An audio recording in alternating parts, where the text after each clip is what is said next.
Entonces habíamos visto la semana pasada que es otro método por medio del cual se puede introducir material genético dentro de una célula.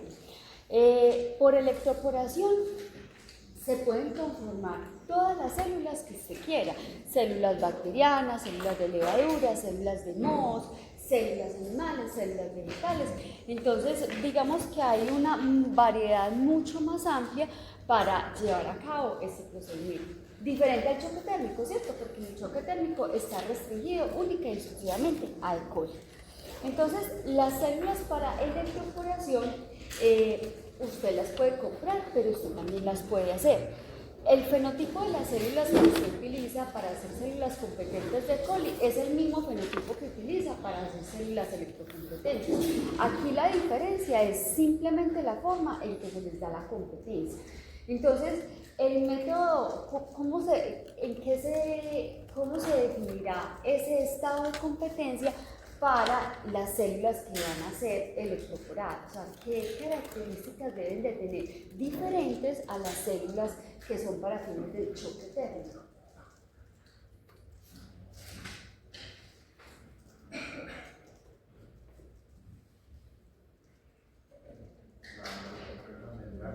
¿La qué?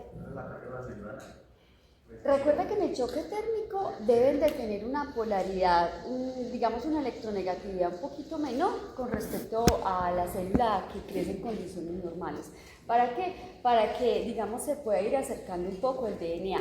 Pero acá, digamos, como los iones antes dañan las células por la conductividad que ellos manejan, entonces acá la electroporación o el estado fisiológico o ese estado de competencia para la electroporación es la ausencia de iones en el medio. Por eso la importancia de uno lavar las células, de medir la conductividad, lograr bajar esa conductividad hasta lo que más se pueda para que cuando usted les dé el pulso o les haga esa descarga de energía, el material genético pueda ingresar, porque si usted les da esa descarga de energía y hay muchos iones, lo que va a pasar en el medio es que las células se queman. ¿Por qué? Porque los iones son muy buenos agentes que transportan la energía.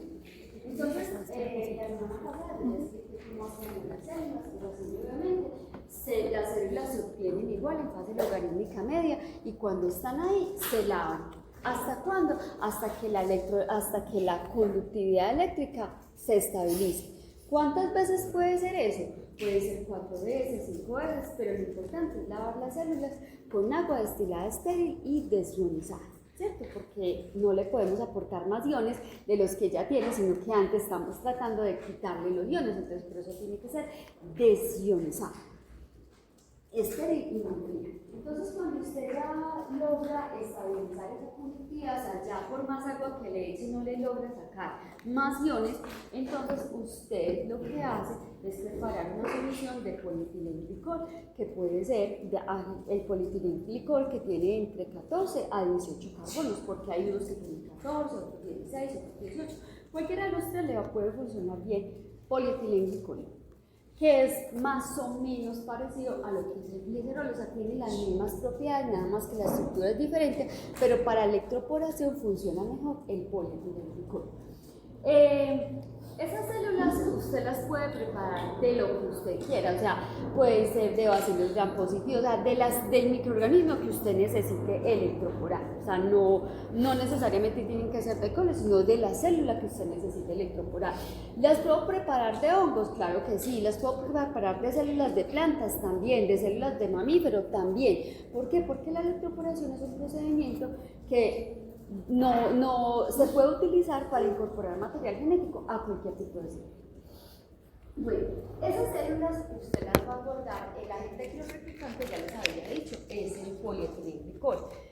Pero entonces, para que esas células lo duren, tengan esa competencia, entonces usted las tiene que guardar a menos 80 grados centígrados. ¿Listo?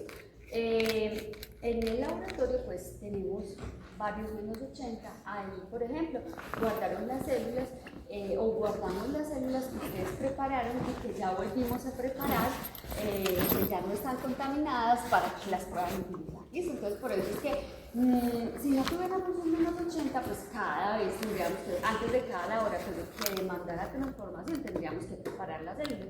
Y normalmente uno no hace eso así porque pues hace que el trabajo se... Entonces, cuando se van a hacer las células, o sea, cuando se va a utilizar un miliar de células, uno simplemente lo saca del menos 80, lo descongela en hielo, le mezcla el DNA y aquí no hay ningún problema si usted deja las células 1 hora, 2 horas, 2 minutos, 3 minutos, porque aquí acuérdense que las células no tienen una característica especial para que haya una atracción entre la célula y el DNA, sino que ahí va a estar el DNA. Y el DNA no va a entrar porque esté cerquita, no, aquí nunca va a estar cerquita porque simplemente uno mezcla las células con el DNA y las células siempre van a tener una polaridad negativa, ¿cierto? Entonces nunca se va a acercar. ¿Qué es lo que va a hacer que se acerque? Cuando se hace el poro. ¿Y cómo se hace el poro? Cuando se le da la descarga. Entonces, esto es un electroporador. No sé si de pronto lo habrán visto en otro laboratorio, eso parece, pues es una torrecita como de tres niveles. ¿Y qué es lo importante de esto? Uno poder seleccionar en cuál cubeta es que se hace la electroporación. Siempre para todos los electroporadores hay solo 3 tipos de cubetas. Las cubetas se diferencian del pedido de la casa comercial por los colores que tienen en la cajita, pero que es lo que las hace diferentes. Si ven este espacio acá, con este espacio acá y este espacio acá. Eso es lo que hace la cubeta. Por eso cuando uno compra un electroporador, si quieres utilizarlo para todos los fines, tú debes de tener las 3 tipos de cubetas. Porque cada cubeta está destinada a la electroporación de un microorganismo diferente. Entonces, estas cubetas que son las más pequeñitas, o sea, en tamaño todas son iguales, o sea, miren que todas son iguales. ¿Qué es lo único que las diferencia? Este espacio que hay acá, acá y acá. Este espacio es de 1 milímetro. 1 milímetro. Este espacio es de 2 milímetros. Y este espacio es de 4 milímetros. ¿Eso para qué es? Eso es simplemente para que usted alcance o más o menos potencia en la electroporación, ¿cierto? Entonces, en estas cubetas que son de 1 milímetro, las más pequeñitas, ¿qué volumen les cabrá? Más o menos les caen 200 microlitros. A las de 2 mililitros les caen aproximadamente 400 microlitros. Y a estas les cae casi 1 mililitro, les cae aproximadamente 800 microlitros. Eso no es para que usted se lo aprenda, sino para que sepa interpretar que la diferencia entre las cubetas de DNA es por el tamaño, por el diámetro o por los milímetros que separan estas placas de aluminio. ¿Y eso por qué es importante? Pues porque simplemente, dependiendo de lo que usted o del microorganismo que usted vaya a electroporar, usted tiene que seleccionar o la una o la otra. Entonces, por eso, estas son para bacterias, estas son para células, para células animales, células vegetales, y dependiendo del tamaño, usted puede seleccionar. Porque eso es importante tener las células para poder usted trabajar con los organismos que usted necesita trabajar. Entonces, las células van dispuestas en este pedacito, o sea, en este espacio que hay entre las placas, ahí es donde se introduce la célula. Entonces, no se produce una célula, no se produce las células que descongelas del menos 80. Entonces, tú ahí, ¿qué es lo que haces? Simplemente vas a depositar las células sobre el DNA y luego le haces la descarga del virus. ¿Cómo lo vas a seleccionar? Pues en este momento pues hay muchos protocolos por medio de los cuales usted puede ajustar los parámetros. Porque ¿qué es lo que usted ajusta aquí? Usted ajusta los microsegundos, ajusta el voltaje y los ohms, que es una medida de energía, ¿cierto? Entonces, en este panel, usted hace eso, usted ajusta el voltaje, los ohms y los microsegundos. ¿Por qué? Porque son microsegundos. Entonces, cuando usted le hablan de un pulso quiere decir que usted ya parametrizó lo que son el voltaje, los ohms y los microsegundos que le va a dar de descarga a esta cubeta. ¿Dónde se pone la cubeta? Acá. Entonces, uno creería que eso es realmente pues como muy loco, pero realmente es algo que si usted no ha realizado o no has hecho bien tus células, ¿qué es lo que pasa aquí? Estas cubetas explotan y eso suena como una papa bomba. Así que por eso es que es tan importante uno. Y cuando se está en la cubeta, o sea, cuando suena así, la cubeta sale completamente quemada. Entonces, por eso es que es tan importante uno hacer muy bien las células electrocompetentes, medir muy bien la conductividad y asegurar que en el medio donde usted está electroporando no hay iones. Entonces, por eso es que es importante.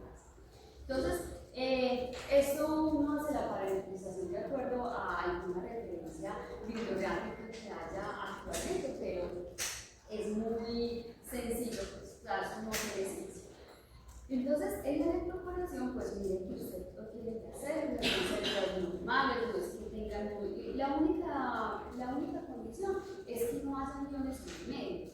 Tú le mezclas el DNA y pues el DNA ahí no se va a hacer acá, ahí no va a haber interacción de nada. Por eso acá el tiempo no es importante. No es importante que sean 5 minutos, ni 20, ni media hora. Simplemente mezclas el DNA con las células y luego lo pasas a la cubeta. ¿A cuál cubeta? A la que usted haya seleccionado de estas. ¿Listo? Entonces, cuando ya lo pasas, entonces, ¿qué haces? Le das el pulso. Y en el pulso, usted simplemente presiona un botoncito, el botón rojo, y el equipo le da, hace la descarga del voltaje, los ohms y los microsegundos que usted haya parametrizado. ¿Listo? Entonces, cuando usted le da una descarga, ¿qué es lo que se espera? La membrana de la célula normalmente tiene las cabezas de los lipopéptidos hacia afuera, las colas hacia adentro. ¿Qué es lo que se espera?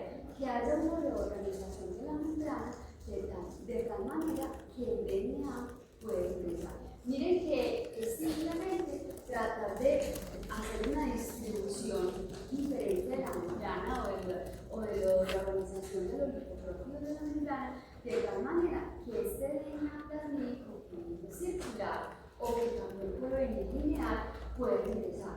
Es solamente eso. Por eso ese pulso no puede durar 2 minutos. O sea, en una electroporación, ahora se dé cuenta que son microsegundos. O sea, no es ni un segundo, es microsegundos lo que se parametriza.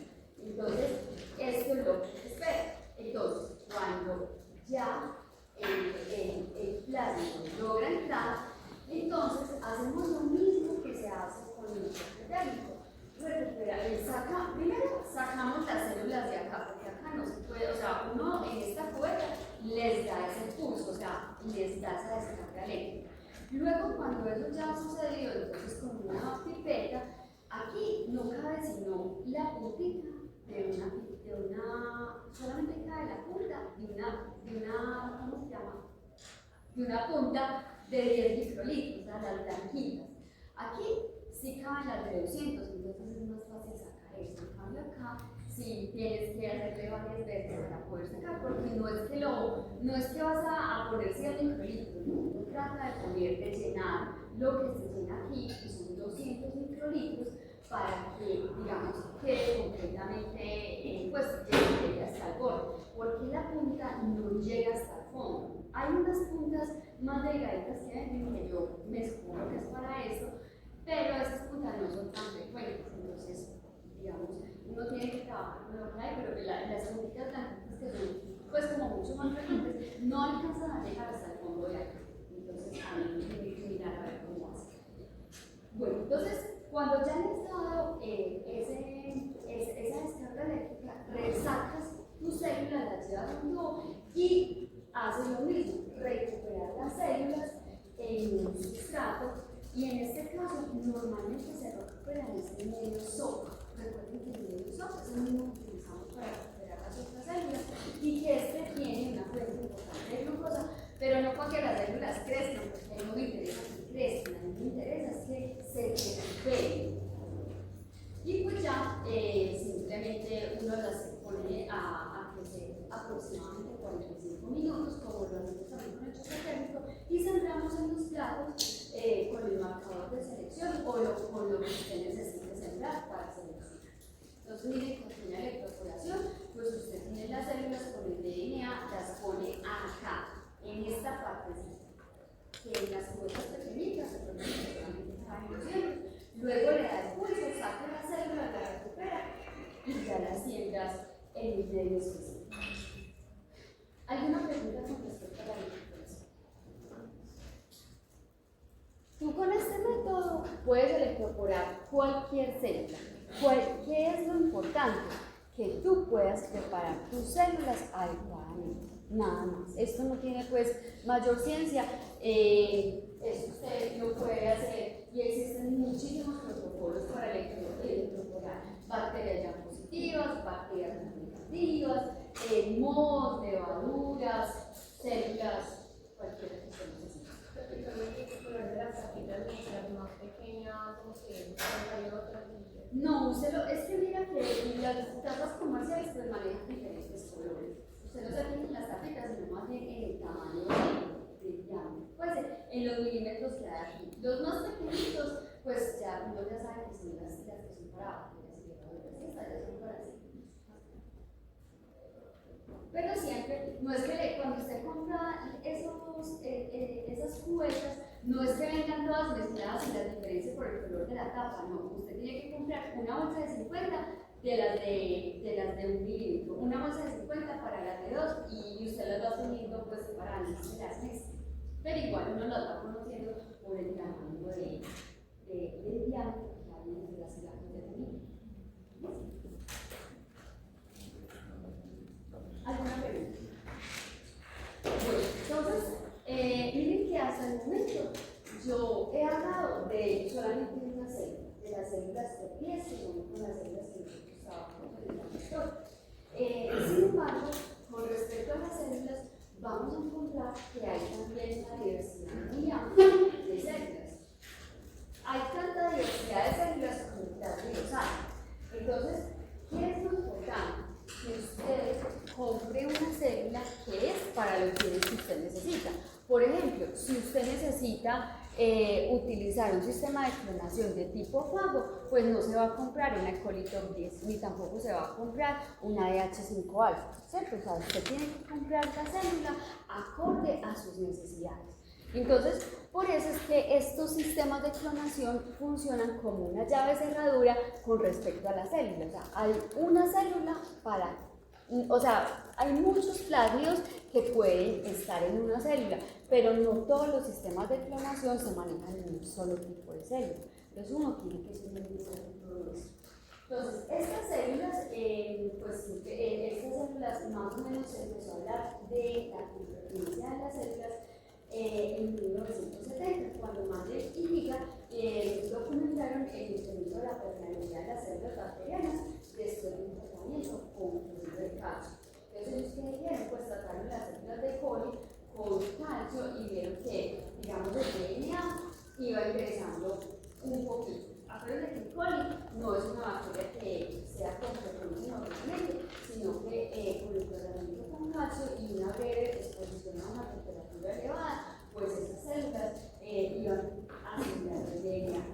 Ya en 1982, o sea, 12 años después, entonces ya se empezó a documentar la electroporación. Entonces, 12 años después, se empezó a introducir el material genético a través de pulsos eléctricos. Y 13 años después de que se documentó la permeabilidad del DNA con el cloruro de calcio, entonces se hizo un procedimiento mejorado donde, pues ya sabiendo que funciones equivalentes incrementaban la permeabilidad del DNA, entonces se publicó un método mejorado para que las células se transformaran en formación de células por medio de la electroporación, y aquí pues se trabajó con el coli inicialmente, pero el coli es una bacteria muy fácil de electroporar porque el coli no tiene perfil, y el perfil que tiene es mínimo, ¿cierto? Entonces al coli, cuando uno la va a electroporar es porque realmente el plásmido está muy grande y no entra por choque térmico. Entonces, digamos, la electroporación para el coli, digamos, los parámetros son muy bajitos, o sea, el voltaje que se le da es muy poquito, entonces es muy fácil por el coli. Bueno, con respecto al conecto de las células, eso es muy importante. ¿Por qué? Porque todo va a depender de las condiciones que usted esté poniendo en el plasma o de las condiciones que usted esté poniendo en el fajo para poder seleccionar qué célula tengo, qué célula necesito. Entonces, lo que les decía, siempre el plásmido, háganse de cuenta que es como una llave y la célula es como una cerradura. Entonces, no todas las llaves caben en la misma cerradura. Eso es lo que quiero que entendamos. ¿Por qué? Porque resulta que las células le van a empezar a dar al plásmido o el plásmido a las células algunas características para que puedan funcionar eficientemente. Ahorita vamos a explicar qué es lo que sucede con la Z para que pueda funcionar de manera eficiente.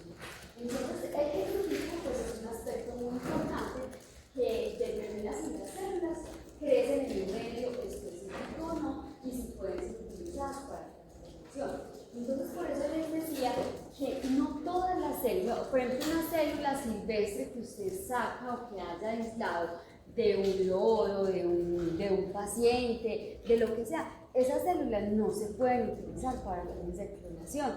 ¿Por qué? Porque esas células tienen toda la maquinaria celular y es una célula silvestre. En cambio, las células que se utilizan para fines de clonación son células que han sido, su genoma ha sido dispuesto de una manera de tal forma que la célula no le vaya a hacer nada al DNA, porque finalmente, ¿para qué es que utilizamos E. coli?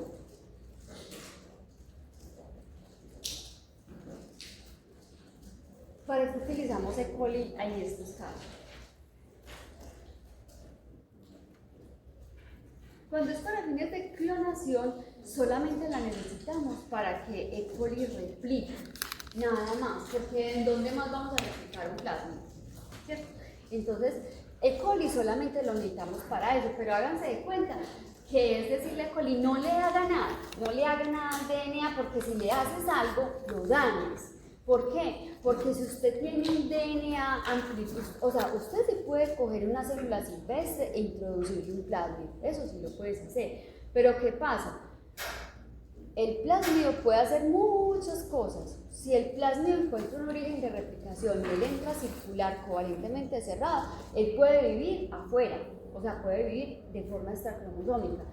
Pero es muy probable que los sistemas de restricción y modificación de esa cepa de coli, que le hagan al plásmido? Lo metilen, y cuando lo metiló, ya lo dan. Entonces, por eso, la célula de coli, las que se utilizan para fines de clonación, deben de tener muchos genes alterados. ¿Para qué? Para que no le haga daño al plásmido. Porque siempre el plásmido, o sea, a E. coli la utilizamos para qué? Como una maquinaria celular para que replique el plásmido. Luego nosotros sacamos el plásmido, lo cortamos por enzima de restricción, pero si E. coli ya lo metiló, ya la enzima no me va a servir. Si, por ejemplo, lo necesito para amplificar y E. coli lo metiló, ya no lo va a amplificar.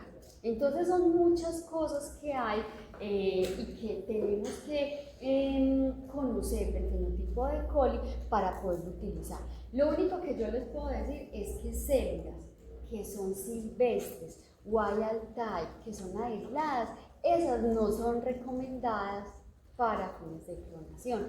Al menos, o sea, lo mínimo que usted tiene que tener para fines de clonación es una célula de H5-alfa. Que las de H5-alfa son mucho más sencillas, nosotros también las tenemos, pero digamos las que tenemos, las que estamos utilizando, que son las top 10, esas, digamos, tienen una maquinaria mejor, funcionan mejor los plásmidos ahí, entonces esos son los beneficios únicos. Entonces, el prototipo es importante. Entonces, recuerden que la cepa es simplemente un subgrupo de la especie bacteriana con alguna modificación genética a partir de la cepa parental.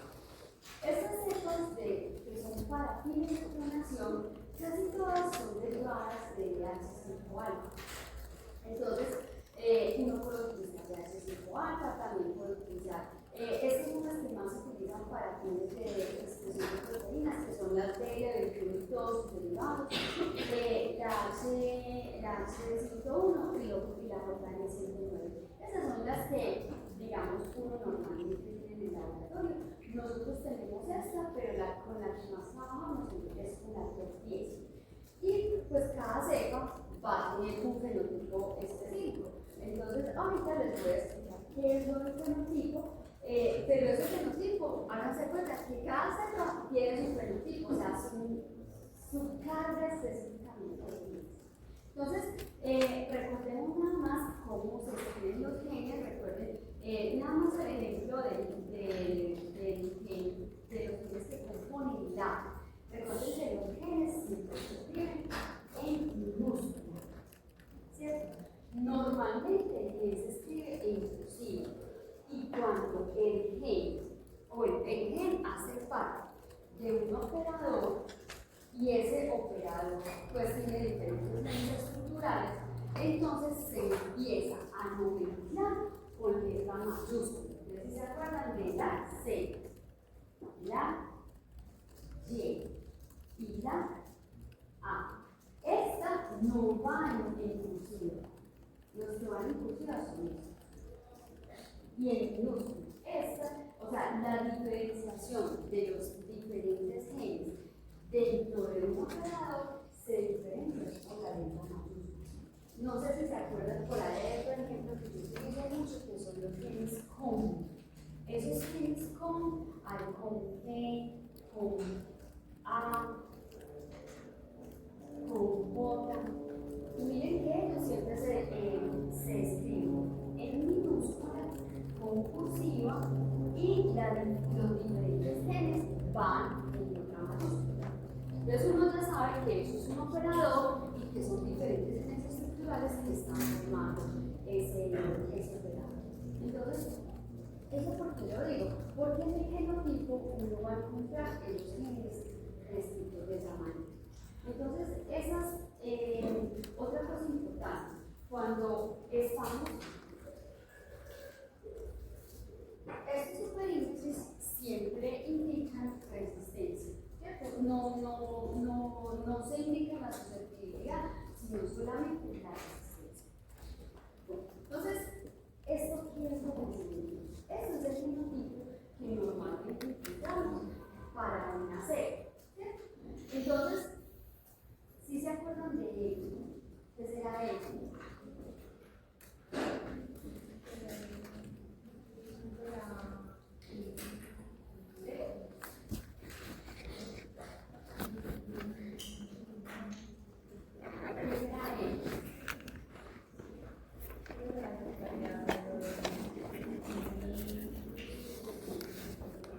El factor S. Si me acuerdan del factor S, o el plasmido S, el plasmido es un plasmido de comunicación, es un plasmido episomal. Recuerden que el episomal significa que puede vivir extracromosómico o que puede vivir incorporado. Esto hace referencia específicamente a una fracción de ese episoma que se puso en el genoma de. Entonces, ¿qué lleva todo ese episoma? O sea, aquí solamente es lo que tiene que ver con el episoma, ¿cierto? O sea, ese pedacito de DNA que está incorporado en el genoma. Entonces, TRA-D36, ¿qué significa? Eso, pues, obviamente, TRA-D36 eso no te dice nada, ¿cierto? Entonces, eso se lo mezclo así. ¿Y eso qué significa? Que la conjugación en esa cepa, porque miren que tenemos un plasmido de conjugación, entonces ustedes creían antes de esta cepa se le puede incluir un plasmido de conjugación. No. TRA-D36 significa que los genes que están implicados en la conjugación no están funcionales. Entonces, eso implica la ausencia de genes de conjugación y evita que la bacteria pueda ser susceptible de llevar a cabo un proceso de conjugación. Entonces, por eso ya van a ver que todo lo que tiene la cepa es no, o sea, no tiene este gen está dañado, todo esto está así, pero ¿para qué? Para que el proceso solamente se haga o por conjugación o electroporación, o sea, sirve para las dos cosas. Pero todos los demás procesos por medio de los cuales el coli puede recibir material genético están bloqueados. Entonces está bloqueada la conjugación. Contra el 36 se evita que esa cepa pueda hacer el proceso de conjugación. Por ahí ya les voy a decir otros genes que están implicados en que esa cepa de coli no pueda recibir DNA por medio de transducción. Porque si se puede hacer la transducción, tiene que haber un reconocimiento de un receptor de membrana del fago a la célula. Entonces la célula no tiene ningún receptor para el fago. Entonces recuerden que la conjugación también es un proceso por medio del cual el coli puede recibir material genético. Entonces acá en las células, en este tipo de células, no puede tener receptores de membrana para el fago. Bueno, entonces empecemos por acá.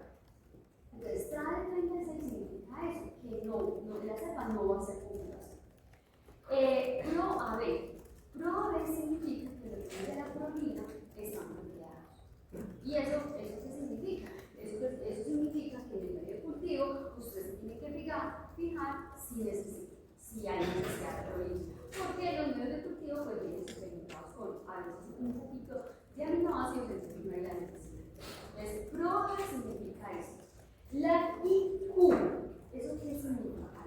¿Sí se acuerdan de la I? La I es el represor de la C. Entonces, ese la I es el represor, o sea, está el represor. Entonces, pero la I está, pero lo más importante es cómo está dispuesto la I. Y eso no lo indican con esta Q que está con los superíndice. Esta Q como un superíndice significa que siempre se está expresando la I. O sea, que transcripcionalmente el operador de la Z siempre va a estar en condición apagada. ¿Cierto? Entonces, ¿eso qué significa? Eso significa que cuando usted va a utilizar esa célula, le tiene que echar un proteína. Bueno. La Z delta M15. La Z delta M15 significa que ahí vamos a encontrar una fracción de la Z que codifica para un dominio estructural que se complementa. Si se acuerdan que en el vector, voy a poner aquí la partecita morada.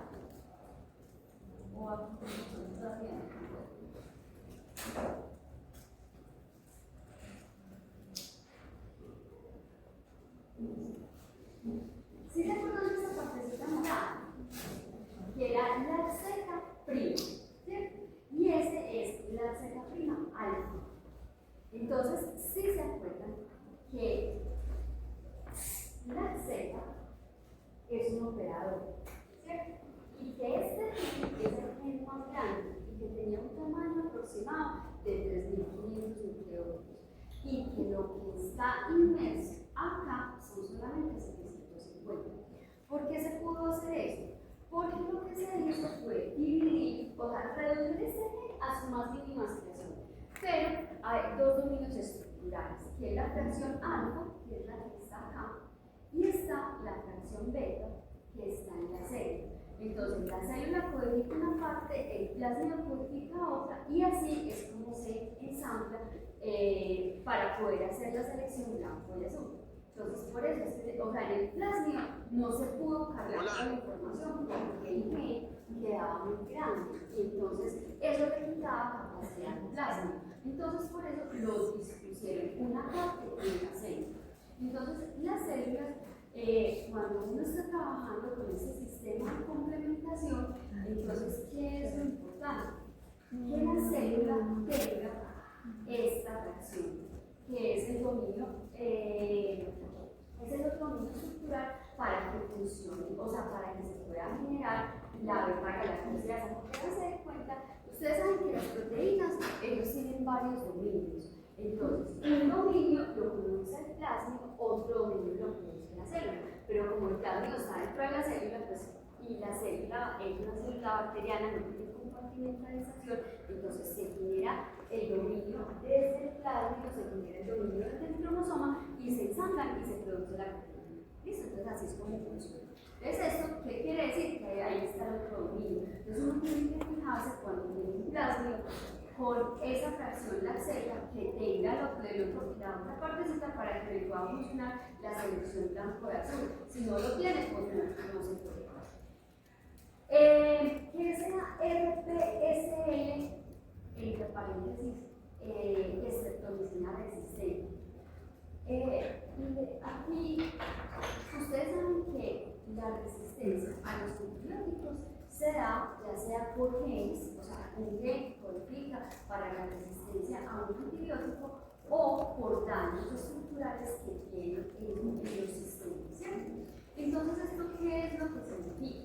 Esto significa, o sea, RPSL significa que en la subunidad ribosomal pequeña, mira, esto hace referencia a ribosoma, protein, small, la ustedes sí se acuerdan que la streptomicina es una aminoglicosida y los aminoglicosidos lo que hacen es impedir la síntesis de los aminoácidos.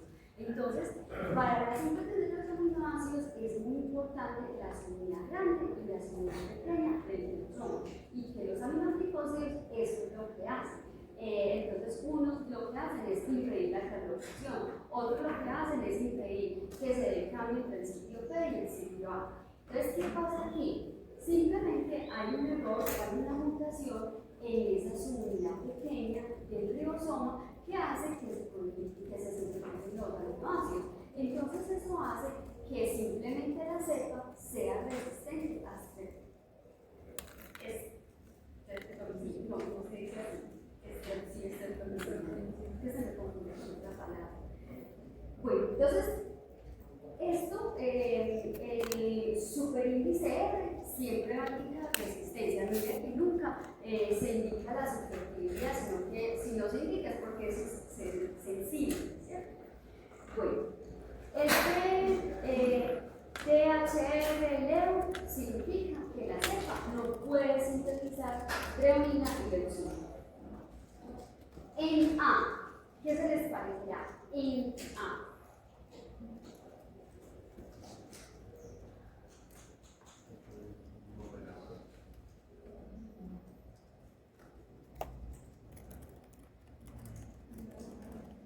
En A, miren cómo está escrito.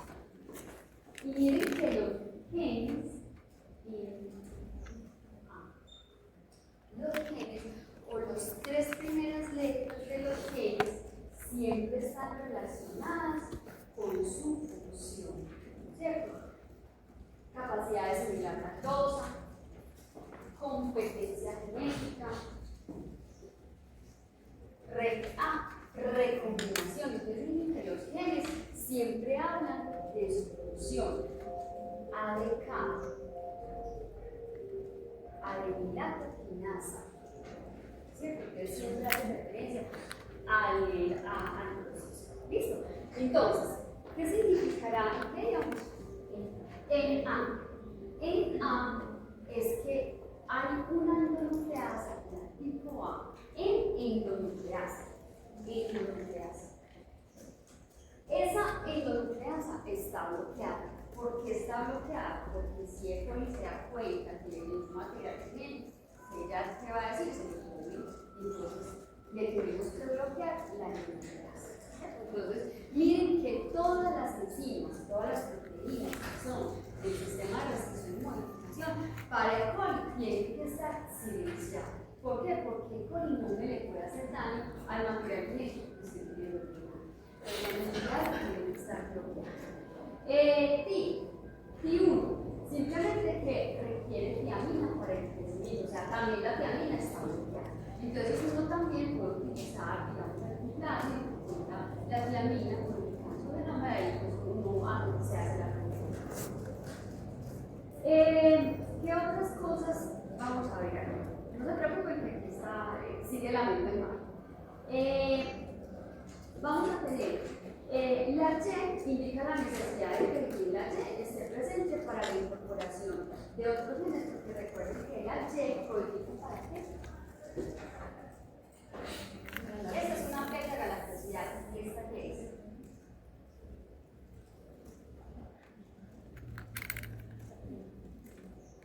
Una permeasa. Y esta es una transacetilasa. ¿Listo? El más famoso es la Z, ya sabemos por qué. Pero para utilizar la galactosa en medio tenemos que tener una permeasa. O sea, la permeasa le ayuda a que utilice ese sustrato. Galta-Galte son cepas que son incapaces de utilizar la galactosa como fuente de carbono. O sea, la galactosa solamente la vamos a utilizar es para que nos permita hacer la reacción blanco-ácido, no para que se la coma, ¿cierto? Entonces, por eso el sustrato ex-gal no es galactosa, o sea, no le ponemos galactosa, sino ex-gal, que es un análogo de la galactosa, pero al coli no lo puede asimilar a través del metabolismo, sino que es simplemente un análogo, o sea, una molécula parecida, para que podamos hacer la reacción del blanco. O sea, para que el coli pueda procesar esa molécula y cuando lo procese, o sea, que sea un sustrato que sea posible de interaccionar con la beta-galactosidasa y el producto de ese compuesto azul, que se llama 4-cromo, 3-cloro, no sé qué, y bueno, ahora bien, ARA, ¿qué significa ARA? Que la necesidad de arabinosa para el medio sí se efectúa. TON-A y TSX, ¿qué será eso? Son receptores para fagos. Entonces, esos genes, mírenlos aquí, TON-A y TSX, no deben de tener, o sea, las cepas que tienen el receptor TON-A y TSX son células que son sensibles a los fagos T1 y a los fagos T6. Para el coli, ya les había dicho, todas las cepas de colipartidos de clonación no pueden tener receptores a fagos. ¿Por qué? Porque los fagos que siempre se utilizan en el laboratorio son fagos líticos. Entonces, si hay una interacción entre un fago lítico y una cepa de coli, pues ¿qué va a pasar con la cepa? Me la acaba, o sea, ya no me la deja prosperar. Entonces, o sea, ¿por qué? Porque va a ser un proceso lítico. Y si hace un proceso lítico, ¿qué le pasa a la célula de coli? Se lisa. Entonces, por eso, las células que son parte de clonación no pueden tener receptores a fagos. DAMS y DCN. Eso hace parte, no sé si ustedes se acuerdan que los genes son los que están relacionados con las metilasas. Entonces, cuando hay coli de un material genético, ella lo metila. ¿Por qué? Porque si ella lo logra replicar, ella entiende que es propio, entonces también lo metila. Entonces, estos genes codifican para una metilasa de adenina y de citosina. Entonces, ¿qué es lo que se hace? Esos genes están deletados también para que el código no pueda hacer la metilación. Sub-E44 indica la presencia de un gen de supresión de eliminación de codones. Entonces, miren que estos documentos son algunas de las características que tienen una cepa en particular, pero vamos a encontrar muchísimas. Entonces, por ejemplo, aquí en estas células que son para fines de clonación, señalo las de H5-alfa y las de H5-alfa para fines de electroporación. Miren que prácticamente es el mismo fenotipo. Entonces, por eso, uno cuando compra una célula para fines de clonación, pues también le sirve para fines de electroporación, que es lo más importante. O sea, que tú tengas un sistema que te pueda servir para la ¿qué es lo importante acá en todos estos fenotipos? Miren que prácticamente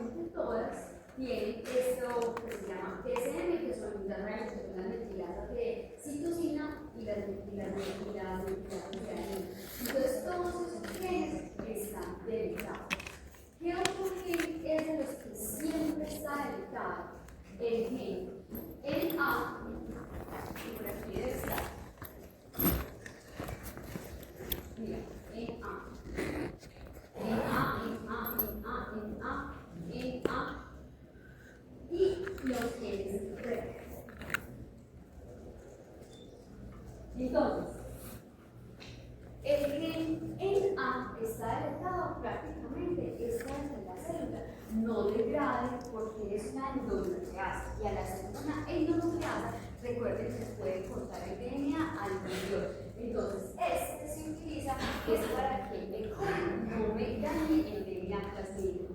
Y REC-A, ¿para qué se utiliza? O sea, ¿qué es lo que vi?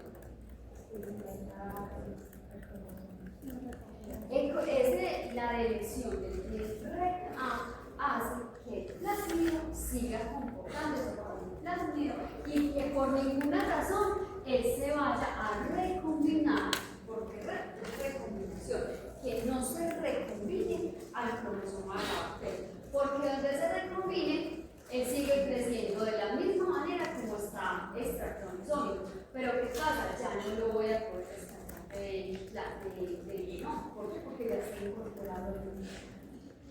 Entonces, por eso es que son tan importantes como estas características. Aquí hay otras muchas células, pero miren que prácticamente todo tiene que ver es con esos sistemas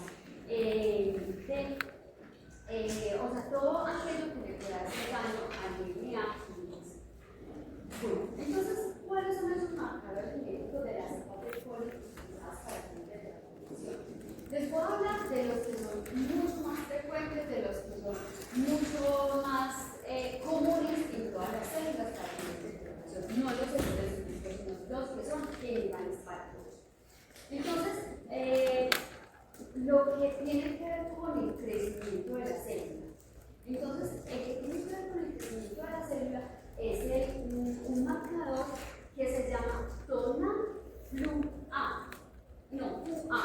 Entonces, estas células es el marcador, o sea, estas células si tienen ese marcador, háganse cuenta que él es el receptor de membrana para los fagos.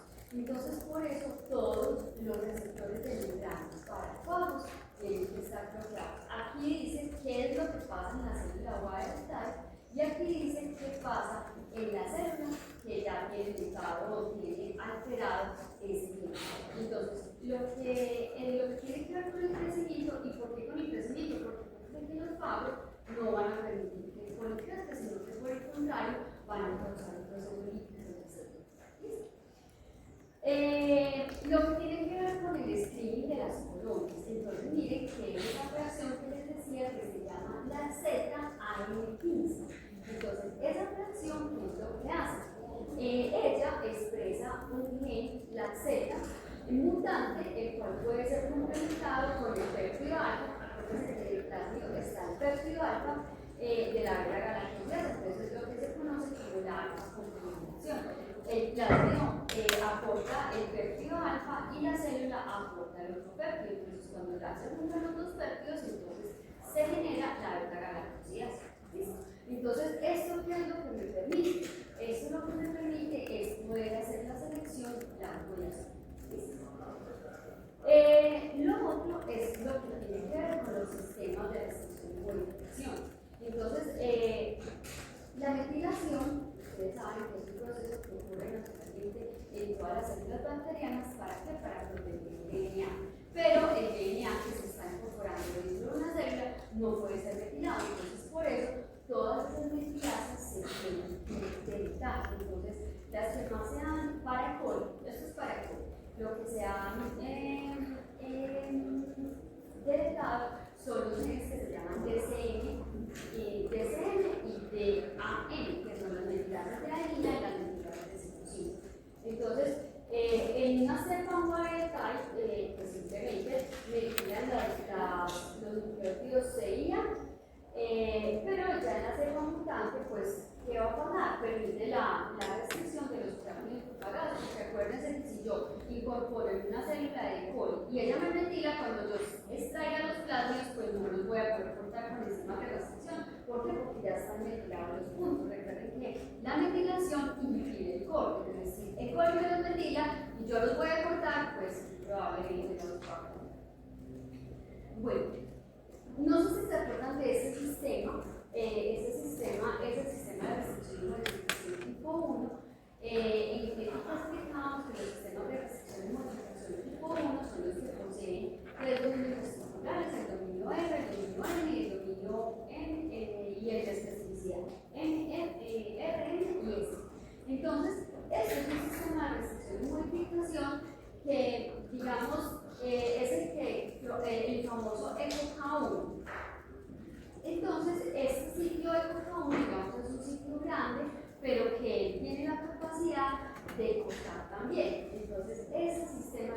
de modificación también se tiene que modificar de tal manera que el coli no le vaya a hacer daño al DNA.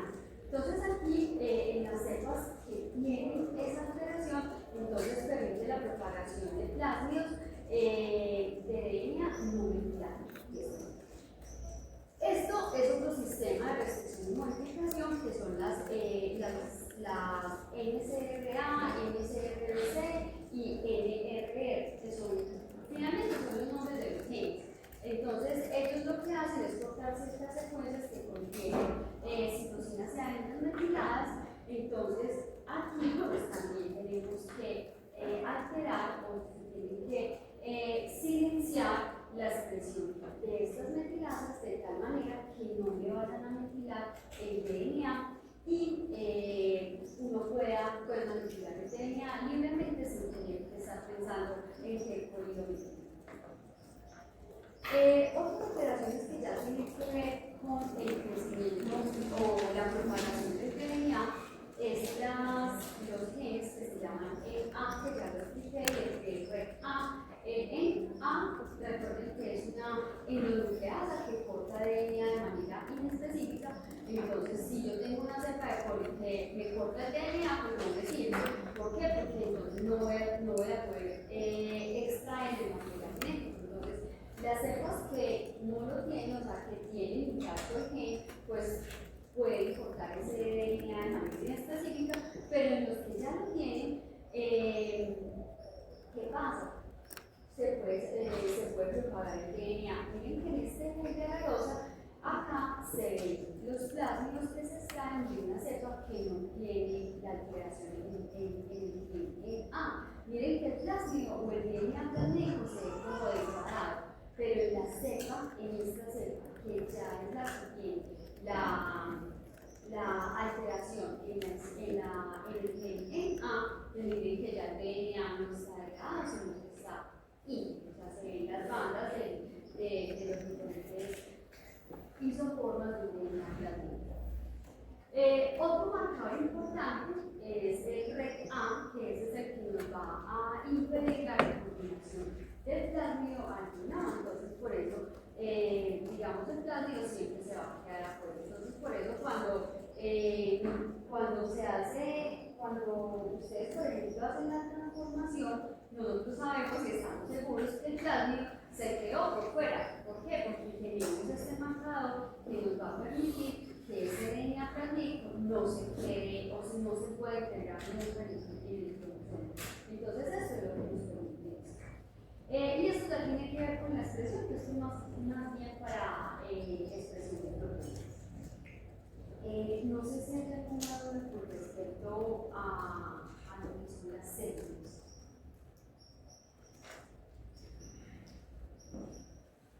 Entonces, miren que hay muchas razones por las cuales las células normales, las wild type, no se pueden utilizar para fines de clonación. ¿Por qué? Porque, digamos, perderíamos todo lo que se ha invertido en la modificación genética de estas cepas, además de que el plásmido, pues si se logra replicar, probablemente no lo podamos modificar, o sea, no se pueda pasar por encima de restricción, probablemente no podamos sacar nada de ahí. ¿Por qué? Porque la célula del coli, la wild type, ¿qué es lo que hace? Lo mismo. Y al metilarlo ya lo han directamente. Bueno, entonces, de todas maneras, yo sé que es un panorama bastante amplio, lo que son los plásmidos, los fagos, y si a eso le sumamos las células, pues tenemos un mar impresionante de cosas, pero no se preocupen por eso. Normalmente en todas las casas comerciales, siempre, por ejemplo, nosotros compramos unas enzimas que son de una marca comercial, no les estoy haciendo propaganda, entonces ni se las voy a decir, una marca comercial, y ellos siempre te dan un buen soporte. O sea, por ejemplo, cuando uno no sabe, bueno, con qué buffer tengo que trabajar una enzima de restricción, entonces te dicen, ya, con el buffer 1 trabajas así, con el buffer 2 te sirve para esto, con el buffer 3, pero por ejemplo, si tú quieres hacer una digestión doble, entonces trabaja con este buffer. Entonces, digamos, de todas maneras, cuando uno compra la enzima, siempre viene el insecto y una vez se lo bota, pero eso siempre está disponible en línea. Con el número de catálogo, o sea, siempre todas las enzimas, todo lo que uno compra, eso va a tener una información. Entonces uno esa información simplemente introduce en el internet el número de catálogo y eso mismo se da cantidad de. Entonces, digamos, la información siempre va a estar muy accesible para cuando uno la necesita utilizar. De todas maneras, pues uno no se la sabe toda siempre. Entonces, en muchas páginas, pues uno va mirando, va explorando a ver cómo, si uno, digamos, apenas está comenzando con el tema, pues uno le pregunta, bueno, ¿es para una clonación normalita o es para una clonación específica o cómo es que tú quieres hacer la clonación? Y ahí te van dando cómo lo quieres hacer por choque térmico, lo quieres hacer por electroporación, qué tamaño es, te aconsejamos eso. Claro que ahí te van metiendo un poco de kits comerciales que uno realmente a veces no tiene que utilizar, pero digamos uno va viendo más o menos cómo es como todo el proceso. De todas maneras también nosotros los que trabajamos pues, como con esta parte siempre tenemos a la mano un libro que se llama el sample. En el sample uno puede, o sea, es como una Biblia. Entonces, por ejemplo, ¿cómo se hace el SCAR? El SCAR a usted se lo venden, pero no es costoso. Entonces, ¿qué es lo que nosotros hacemos? Compramos cómo preparar el SCAR. El SCAR usted compra el polvo, pero lo que no se disuelve en agua, se disuelve en un solvente aquí, no me acuerdo cómo se llama, pero uno en el sample. O sea, en el sample te dice los miligramos que tienes que pasar. Ahora, si tú no sabes determinar las cantidades, el sample te lo dice. Entonces es muy sencillo trabajar, pero tienes que tener la información, ¿cierto? El sample, que hasta el momento yo no me lo he encontrado en línea, o sea, no está disponible, no es de libre acceso, pero por ahí hay unos PDF que les sirven a uno y pues quienes trabajan. Por ejemplo, todo lo que ustedes trabajan, nosotros no compramos, pues tratamos de no comprar nada, porque ustedes saben la situación económica en la que está la universidad, entonces nosotros para ingeniería clínica, para biología molecular, prácticamente yo lo hago todo. O sea, nosotros hacemos el único que no hacemos son los marcadores de peso. Pero ¿qué se hacemos? Hacemos el bumper de carga, que eso a veces lo compran y eso no hay que comprarlo. A veces que hay un oficerol, silenciano y eso lo compran, no tiene ciencia. Entonces nosotros hacemos eso. El SOP y el SOP, que son tan costosos y que son tan tediosos de hacer, también los hacemos. O sea, hacemos muchas cosas para tratar de sobrevivir en medio de esta pobreza. Pero bueno, lo básico lo tenemos. ¿Qué es lo básico? Uno tener un plásmido o varios plásmidos, tener las células. Por ejemplo, si uno compra células de clonación, eso te vale un infierno brutal, ¿cierto? O sea, una cajita que trae 10 viancitos de células te puede costar 7 millones de pesos. Entonces, pues uno hace eso. Bueno, uno sí hace eso la primera vez, pero para conseguir la célula, ¿cierto? La proteína o la célula prima. Pero uno realmente va replicando las células y haces un stock de células y después, con los procedimientos que nosotros tenemos para elaborar células competentes, las hacemos, o si son electrocompetentes, también las hacemos. Entonces, pero estas páginas te sirven, por ejemplo, para saber si te sirve la misma célula para la incorporación que para el choque. Bueno, ¿alguna pregunta? El tema que vamos a empezar, recuerden que hace parte del segundo parcial. ¿Listo? Entonces quedamos, para los que no habían llegado, que el parcial lo vamos a hacer el próximo miércoles. ¿Sí? El próximo miércoles.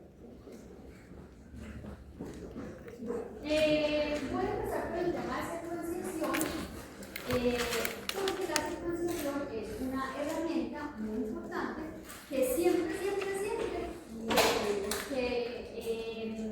generalmente uno lo que hace es analizar la secuencia.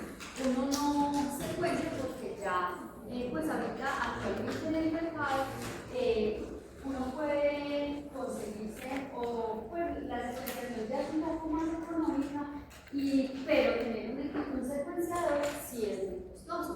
Entonces, digamos, no es como una PCR que se pueda montar, no. Eso necesita una instrumentación pues, mucho más amplia y lo hacen en la ciudad, tengo entendido que hacen secuenciación, pero generalmente sale mucho más económica mandarla a Estados Unidos, a Corea, que incluso le pagan a uno el envío con tal de que uno mande, por ejemplo, un plato de 96 pozos.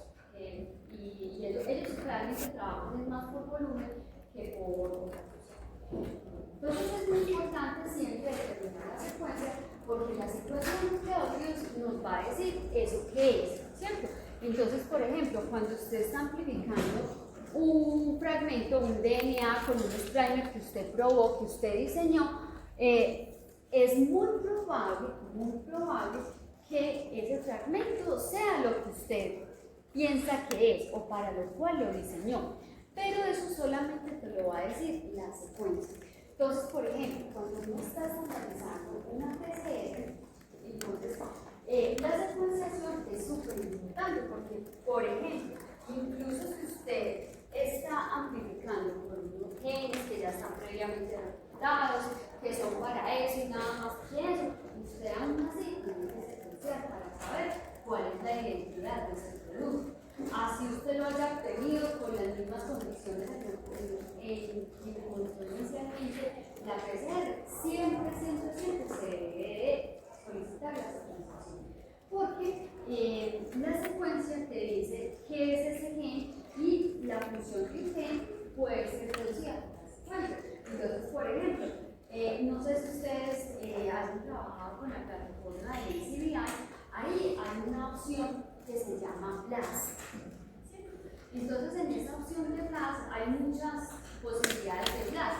Entonces, usted puede, por ejemplo, cuando uno hace un BLAST de nucleótidos a proteínas, pues a usted le pone una secuencia de nucleótidos y él te dice o que la alinea o que la analiza con las secuencias de proteínas que hay.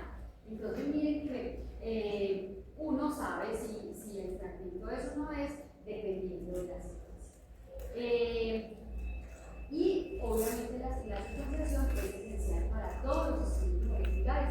Miren que cuando uno está leyendo algún artículo, siempre dicen la secuenciación fue eso, o no sé qué, pero siempre se hace. Actualmente, casi todos los secuenciadores trabajan con una metodología que es la de sangre. Nada más esta metodología ya se ha venido modificando, pero el principio sigue siendo el mismo. Entonces, voy a explicar el principio de sangre. Entonces, el objetivo de secuenciar es determinar la secuencia, ¿cierto?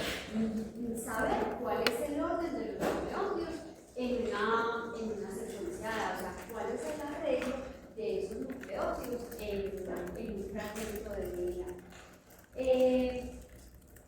El secuenciamiento enzimático de sangre es uno de los métodos que más se ha utilizado para secuenciación.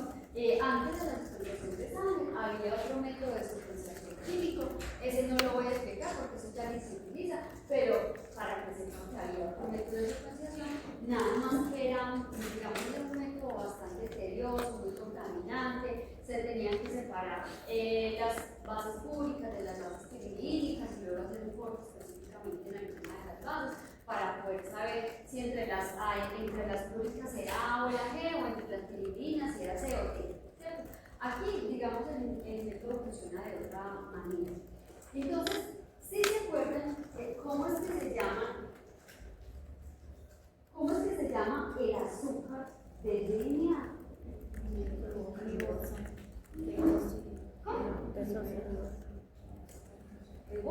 ¿Cómo que ribosa? Desoxirribosa. ¿Y por qué se llama desoxirribosa? Le falta un H en un oxígeno. ¿En qué posición? ¿En qué? En el 2. Entonces, ¿eso qué significa? Que aquí hay un H. ¿Y aquí qué hay? Un OH. ¿Cierto? Ahí hay un OH. Y recuerden que ese OH en la posición 3', esa es la posición 2. Ese OH en la posición 3' es fundamental para la DNA polimerasa. Si la DNA polimerasa no encuentra una desoxirribosa con un OH disponible, nunca se va a formar un enlace fosfodiéster, porque los enlaces fosfodiéster se forman entre el nucleótido que va entrando, que por transporta el fosfato 5' y el OH en posición 3' de la cadena creciente. O sea, ese es el que está incorporado ya en la cadena. Entonces, por eso, ¿cuál es la dirección de 5 que se esté lineal? De 5 a 3. ¿Pero por qué es de 5 a 3? Porque el que porta el fosfato es el que viene entrando y es el que hace el ataque nucleofílico a este OH en posición 3. Por eso es de 5 a 3. ¿Listo? Y es de 5 a 3, sea en la cadena de arriba o sea en la cadena de abajo. ¿Cierto? Pero para la DNA polimerasa, el importante es este. Por eso más adelante vamos a ver por qué cuando uno manda a sintetizar primes, lo importante es este OH en posición 3. Si hay un fosfato, eso nunca le va a pegar, o sea, nunca se va a poder utilizar como un prime. Entonces, ¿qué pasa con el secuenciamiento enzimático de Sanger? Sanger, ¿qué es lo que hace? Utiliza una cosa o una estructura que se llama didesoxi. Y los didesoxi o dideoxi, ellos permitirán la síntesis del DNA, sí o no. No. Entonces, para Sanger, ¿qué es lo que él hizo? Pues simplemente obtuvo esta molécula y o sea, se sintetizaron los 4 didesoxi para los 4 nucleótidos, el didesoxi de A, didesoxi de G, didesoxi de C y didesoxi de T. ¿Listo? Entonces, como los didesoxi no permiten que el DNA se replique, entonces ahí donde se incorpora el didesoxi se sabe cuál es, ¿cierto? Porque la característica que tienen es que cada didesoxi está marcado con un clorofilo particular. Entonces unos pueden ser azules, otros verdes, otros amarillos, otros naranjados. Entonces por eso en los cromatogramas de las circuncisión uno lo que ve son unos picos de colores. Entonces estos son los nucleótidos normalitos, o sea, ellos son los normales. Miren que lo que más resalta es el OH en posición 3. Este dideoxi sí sirve para síntesis, los dideoxi no. Entonces miren la diferencia entre el deoxi y el dideoxi. El deoxi sirve para síntesis y el dideoxi no. ¿Listo? Entonces en eso se basa Sanger. Se basa en que si se incorpora un didesoxi como es este, y si este está marcado, yo sé cuál es, ¿sí o no? Entonces, se van a tener los 4 didesoxis para A,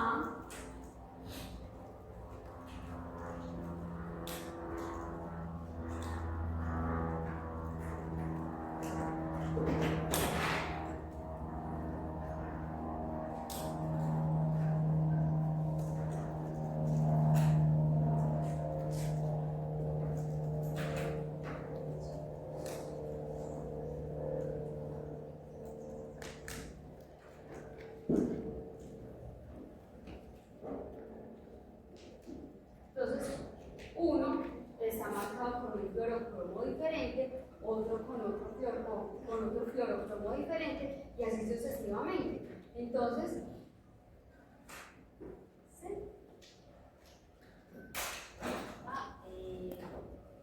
Pongámoslo así porque no tengo más. Entonces miren que todos tienen todos tienen la misma, o sea, es un didesoxi, pero ¿qué pasa? Cada uno florece de un color diferente, entonces cuando se incorpora el didesoxi, ahí se sabe cuál es. No se sabe los anteriores, se sabe el que se incorporó. Entonces por eso, digamos, este secuenciamiento de Sanger es como, yo lo relaciono o hago la analogía como con una PCR. ¿Por qué? Porque se tiene que llevar a cabo una síntesis enzimática y aleatoriamente, de forma al azar, se van incorporando los didesoxi. Entonces, veamos cómo es que se representa el método de Sanger. Se basa en el uso de una DNA polimerasa. Por eso es como una PCR. En una PCR, usted qué adición.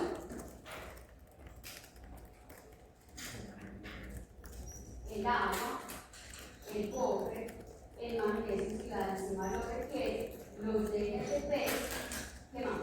Un primer forward, un primer reverso, ¿qué más? El templado y la enzima DNA polimerasa.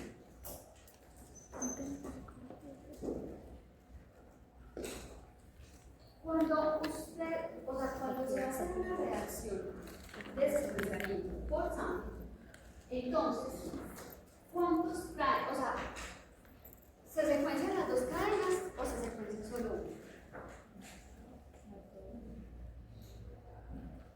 ¿Por qué las dos? No, yo quiero una reacción de PCR. ¿Por qué seguida voy a poner la reacción de Sanger?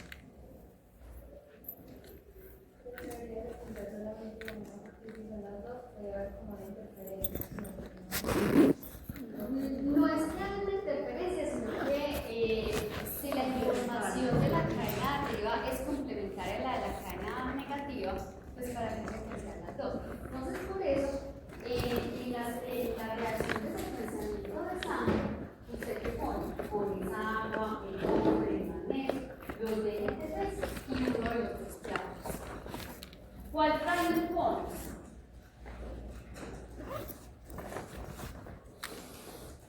Acuérdense que el primer forma es complementario aquí. Complementario. La negativa. Que el primer forma es complementario a la cadena negativa y entonces sintetiza una cadena positiva. Entonces siempre con el primer forward, el forward que usted haya definido, siempre uno obtiene la información de la cadena positiva. Mientras que con el reverso siempre obtiene la información de la cadena negativa. ¿Listo? Eso porque, pues realmente eso nunca se lo dicen a nadie, sino que uno se va dando cuenta ya cuando entiende, se asimila muy bien la reacción de PCR y cómo sucede la secuenciación. Uno se va dando cuenta de eso, porque siempre cuando uno recibe la información de la secuencia de un reverso, uno siempre le tiene que dar un complementario para poder ver lo que está sucediendo, cuál es la secuencia. Entonces, se abre. Entonces, en la reacción de Sanger tenemos el agua, el cobre, el magnesio, los DNTP, el primer forward o el primer reverso. Usted, a ver, con los vectores de clonación, como tienen primers universales, los tienen 13, uno lo pide con cualquier primer, pero si usted va a mandar a secuenciar algo que es muy específico, que no está en un vector, entonces usted manda el primer, el forward o el reverso, ¿cierto? Cualquiera de los dos, entonces con el reverso tiene la información de la cadena negativa. Se pone el DNA y se pone el DNA, se le adiciona DNA polimerasa. ¿Qué es lo adicional? Lo adicional es que esto se hace por cuatro veces. ¿Por qué por 4 veces? Porque se tiene que hacer cada reacción adicionándole un dideoxi. Entonces se hace la reacción para el dideoxi de A, el dideoxi de G, el dideoxi de C y el dideoxi de D. ¿Cierto? Entonces, es toda esta reacción, pero a cada reacción se le va a adicionar uno. Entonces, por eso son 4 reacciones. ¿Por qué uno por uno? Porque tenemos que hacerlo de manera separada para que haya una mayor posibilidad de que se incorpore un dideoxi. Entonces, por eso es que es tan importante cuando uno va a solicitar una secuenciación dar toda la información, porque no es la misma parametrización de un fragmento a secuenciar de 200 nucleótidos que de un fragmento a secuenciar de 800 nucleótidos, ¿cierto? La parametrización o el ciclaje que se tiene que hacer para uno de 800 es mucho más grande que para uno de 200, ¿cierto? Entonces, por eso, cuando digamos, solicita una secuenciación, en la plataforma te preguntan tamaño del fragmento secuencial. No hay siempre tiene que poner el tamaño para que se pueda hacer la parametrización. Entonces, aquí, entonces, ¿qué es lo que sucede? ¿Qué sucede en una PCR? Pues simplemente el primer se va a unir específicamente a una secuencia complementaria, ¿cierto? Y va a empezar una síntesis. Entonces, háganse de cuenta que aquí en el video sea, entonces aquí tenemos la cadena, ¿cierto? La cadena mono. ¿Qué es DNA de doble cadena? Claro, tiene que ser DNA de doble cadena. Aquí lo que lo hace específico es el primer, ¿cierto? Entonces el primer se une acá a esta cadena que es negativa. Entonces, ¿qué pasa? Él empieza a sintetizar. Entonces, hágase de cuenta que el primer viene y se pega. Él se pega. Nunca vamos a ver la información del primer. En la secuencia reportada nunca se ve el primer. ¿Por qué? Porque el primer simplemente no está marcado. O sea, el primer no tiene en cada una de sus nucleótidos una marca de un fluorocromo, no es el primer solamente.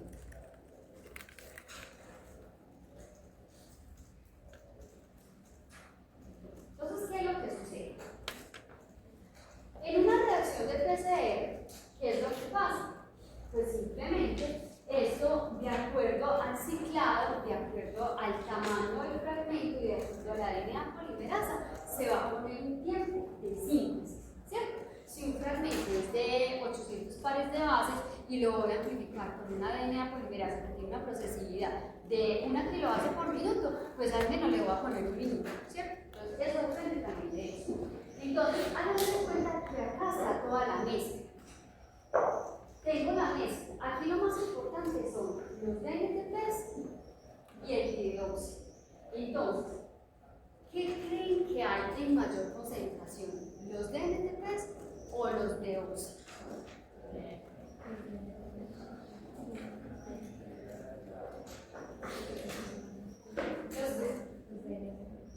Siempre los DNTPs están en una mayor concentración. O sea, estos están, digamos, en una concentración más o menos de entre 2 a 10 milimolar cada uno. Pero aquí estos se incorporan, pero a una menor concentración que estos. ¿Por qué a una menor concentración?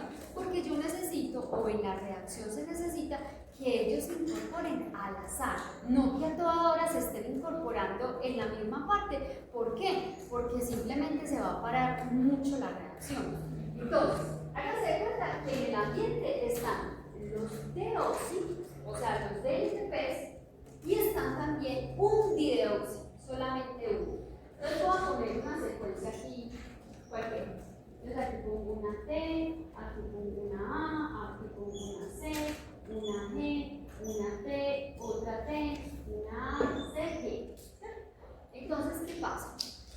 La idea es que si es la reacción de A, donde haya T, E incorpore un dideoxi de A, ¿cierto? Porque es el complementario. Porque esa es la cadena móvil. Entonces, ¿qué es lo que pasa? Si yo pongo una concentración muy alta de dideoxi, esta reacción no me va a pasar de acá, porque siempre va a incorporar ahí. Entonces, por eso tienen que ser concentraciones muy bajas de los dideoxi, para que ellos, pues, en cualquier momento se incorporen, pero que se incorporen. Entonces, por eso es que es importante el tiempo para determinar cuántos ciclos se necesitan para poder tener todo el fragmento bien. Entonces, cuando se va a empezar la síntesis, entonces, pues, simplemente voy a sintetizar la completa. Entonces, si aquí hay T, aquí hay A.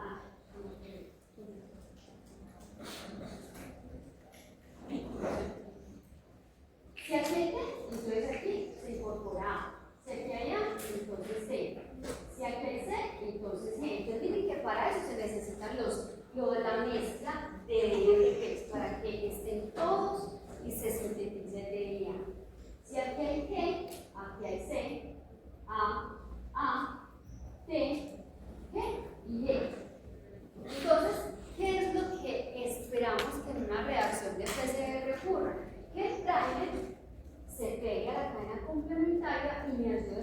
toda la cadena. Pero ¿qué pasa? En la reacción va sucediendo eso, ¿cierto? Pero vamos a tener unas copias importantes de este material genético, ¿cierto? Entonces, ¿qué es lo que se espera? Que en cualquier momento la reacción pare. Como es el dióxido A,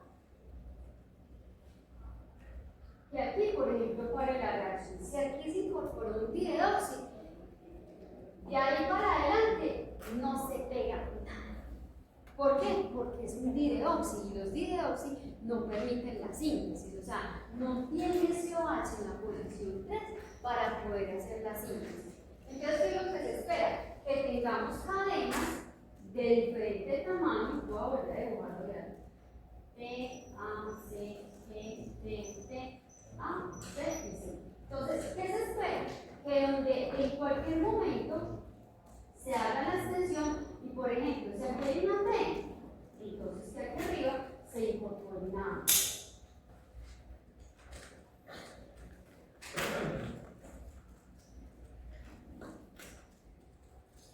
Entonces, esa, no, era dos veces.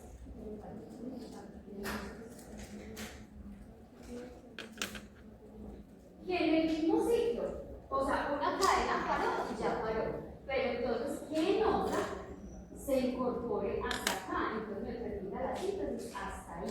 ¿Listo? Entonces, ¿cuál es el que se ve?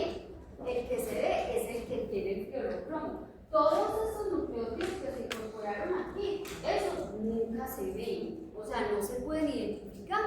¿Por qué? Pues porque no está marcado. El que se ve solamente es el marcado. Por eso el que se ve solamente es el dideoxi. En resumidas cuentas, usted lo que necesita es que se genere una cadena complementaria y que cada uno tenga un dideoxi, pero eso no puede ser así, porque si tiene un dideoxi, pues no puede pegar el siguiente. Entonces lo que se necesita es que se tengan diferentes cadenas con terminaciones diferentes, específicas en cada uno, y eso se separa por tamaño. Entonces, por eso es que la reacción se hace un poquito larga. Entonces, la idea siempre en cada, y eso se hace para A, para G, para C, para T. ¿Listo? Entonces, la idea es que se generen fragmentos. O sea, por ejemplo, si el fragmento secuencial es de 800 nucleótidos, usted tiene que parametrizar de tal manera que usted obtenga una cadena con un nucleótido, una cadena con dos nucleótidos, una cadena con 3, con 4, con 5, con 6, que terminen específicamente con uno marcado. ¿Para qué? Porque usted, el que ve es el marcado, los demás no. Entonces, usted tiene que generar una reacción de tal manera que obtenga 800 cadenas diferentes con una terminación específica. Es por eso es que, digamos, es muy importante una pregunta. ¿Cómo se asegura que se agregue un dideoxi y no el DNTP, digamos, de A? Porque si los DNTP se le quita ese nucleótido. No te entiendo la pregunta. O sea, nosotros tenemos el fragmento que vamos a secuenciar y se tienen los DNTP y el dideoxi específico. Si tengo una T, ¿cómo aseguro que no se agregue una adenina del DNTP y no del dideoxi A? Si se agrega la adenina, la adenina del dideoxi normal, esa no se ve, sigue la síntesis. Pero si se agrega el del dideoxi, para la síntesis. O sea, ahí para la cadena, no se sintetiza más. Entonces, cuando uno hace, o sea, eso hágase cuenta que se ponen, no sé, 400 ciclos. ¿Para qué? Para cubrir todo el tamaño. Entonces, uno se da cuenta al final, porque se parametriza de tal manera que tú puedas obtener 800 cadenas diferentes con 800 terminaciones diferentes. Yo me preguntaba como que ya se van a acabar, digamos, los dideoxi. Y a esa, pues a la reacción no le dio porque lo frenaban en un punto. Entonces no sabemos si es A, o sea, no crece de dideoxi, entonces no hay señal. Entonces ahí había una A, pero no vamos a saber. Si abajo había una T, en la cadena molde, aquí tienen que poner una A. La ponen como dideoxi, y si la pone, él florece, o sea, el nucleótido está marcado por un fluorocromo. Si no la pone, sigue la síntesis. Por eso, pero entonces a la final, si no la ponen, nunca nos daríamos cruzado. Sí, porque se ve pegada del plano. Pero si no fuera tenido videos, o sea, si no fuera todos los videos que tienen que gastar en la energía. Se gastan, pero digamos quedan muy justos. O sea, siempre va a haber un poquito de exceso, siempre va a quedar un poquito más, porque tampoco se le puede poner tan poquito como para que no me haga la cobertura de toda la molécula. Pero no entiendo cómo no se puede ver. O sea, o se pone y sigue la síntesis, o se pone y para la síntesis. Creo que esa reacción es muy arbitraria, ¿cierto? Entonces, no quiso poner eso. Pues, Entonces, ¿cuál pone? Un dióxido normal. Si pone un dióxido normal, la síntesis sigue. Si pone un dióxido, la síntesis para. Es como lo único, no entiendo. Pero entonces ahí no sabríamos cuando. No, tú no conocerías los anteriores. Tú solamente conoces el dióxido. Los demás no los conoces. Por eso es que se espera que si en un fragmento, por ejemplo, de 200 nucleótidos, usted tenga 200 cadenas diferentes con diferentes terminaciones. ¿Sí o no? ¿O será que de pronto no entendí? No, sí, yo no entiendo. Bueno, entonces la idea es generar muchas cadenas, o sea, muchas cadenas complementarias a la cadena molde, pero con diferentes terminaciones. Entonces la idea es que una la pare aquí, otra pare aquí. Pero obviamente esto es después de mezclar las 4 reacciones, porque específicamente solo para las A son las que arriba hay T, ¿cierto? Entonces uno puede obtener una cadena así, otra cadena así, otra cadena así, otra así. Y yo sé, por ejemplo, que los rojos son los que terminan en A. O sea que abajo hay una T, ¿cierto? Pero mira que todos estos nucleótidos que incorporó, yo no los conozco. ¿Cuál es el único que conozco? La secuencia de este sí lo conozco, o sea, porque acuérdense que la cadena que se va sintetizando corta el prime, ¿cierto? Entonces, este prime yo sí lo conozco, y ese nunca lo voy a ver porque nunca está marcado, el prime no está marcado con fluorescencia. O sea, ninguno de sus nucleótidos tiene un clorocromo. Entonces, lo único que yo veo es eso, el que termina. Entonces, aquí lo voy a explicar.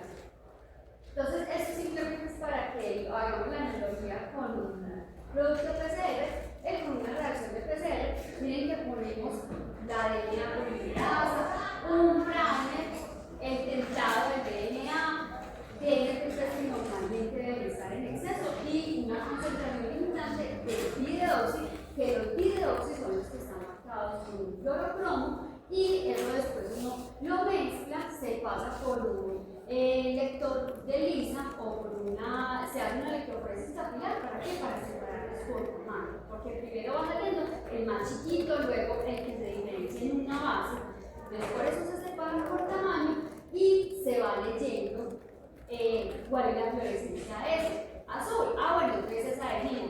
Rojo, entonces es timina. Verde, entonces es citosina. Rojo, amarillo, entonces es guanina, porque así funciona más o menos.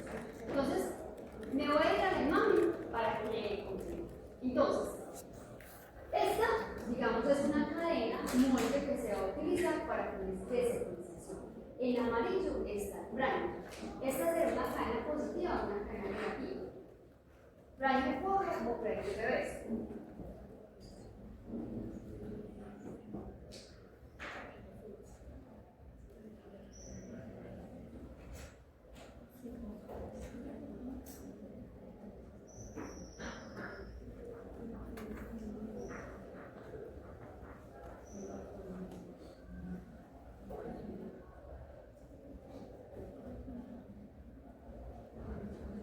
Se sabe que es una cadena negativa porque el que se pega a la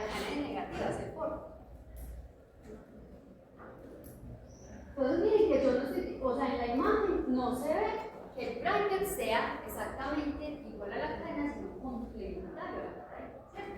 Entonces, solamente el que se pega, o sea, el primer que se pega a la cadena negativa, solamente ese foro. Es un primer. Entonces, miren que en amarillo vamos a ver el primer, ¿cierto? Entonces, por eso todas las cadenas tienen el amarillo. ¿Por qué? Porque el primer siempre viene pegado del producto recién sintetizado. Pero entonces, miren que esta es una reacción ¿para quién? ¿Para quién para G, porque miren que lo que las están usando, todas las cadenas terminan es en G. ¿Por qué terminan? Porque se incorporó un bidióxido de G. Entonces ahí cuando se incorpora el bidióxido, pues ya no se incorpora nada más. Entonces miren que van a parar en todo lo que en la cadena de arriba sea una C. Entonces miren, aquí hay una C. Entonces miren que acá pues no se incorporó pues porque no había una C antes. Entonces en el primer no, o sea, el primer siempre se empieza la síntesis a partir del primer. Entonces, por ejemplo, miren que acá, si bien aquí había una citosina, que es el que se pegó arriba, miren que acá, en esta cadena, se permitió la síntesis. Por eso es que los dideoxis siempre deben de ir en una concentración limitante con respecto a los dideoxis. ¿Para qué? Para que permitan la síntesis, para que se favorezca más la síntesis en lugar de la no síntesis.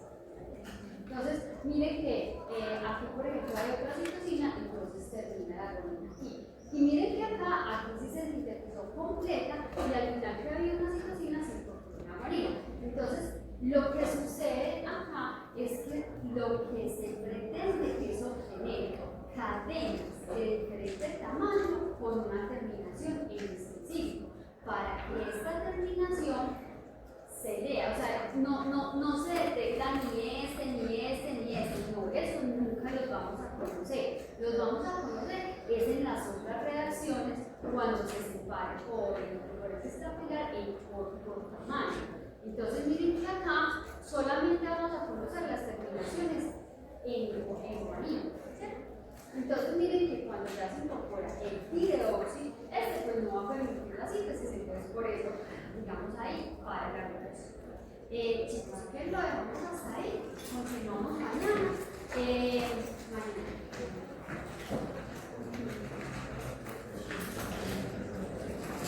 Bueno, los estudiantes del día, por favor recuerden que hoy por la tarde era la cita con los padres, ¿listo?